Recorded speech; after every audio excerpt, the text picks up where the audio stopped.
Update tayo sa pamamahagi ng 5,000 pisong ayuda para sa mga tsuper ng jeep. Live mula sa Quezon City, may ulat on the spot si Joseph Moro. Joseph!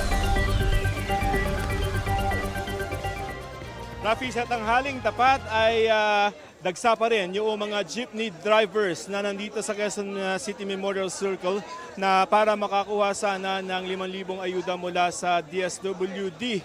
Pero marami, tulad ng mga nasa likod ko ngayon, ay wala sa listahan. Kani-kanina, Rafi, bago tayo umere, ay may isang driver ang biglang inatake at nangisay. Tapos ilang segundo pa bago siya na-respondehan ng mga naka-duty dito na TTMD.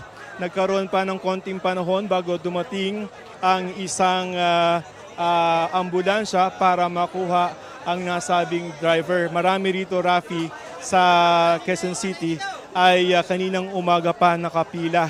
At ngayon nga ay tanghali na, mainit na yung sikat ng araw. At nagtataka sila kung bakit wala ang kanilang mga pangalan sa listahan.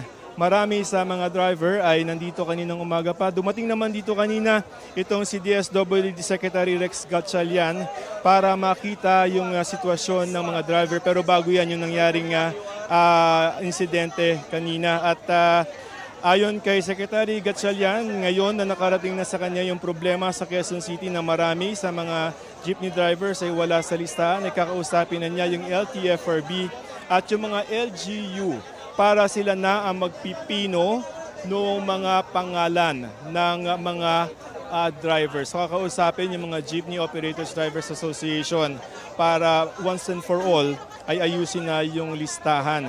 Narito ang pahayag ni Secretary Gatchalian.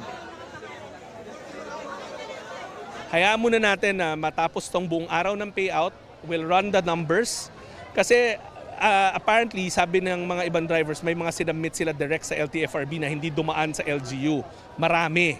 So, LTFRB naman ang meron nun.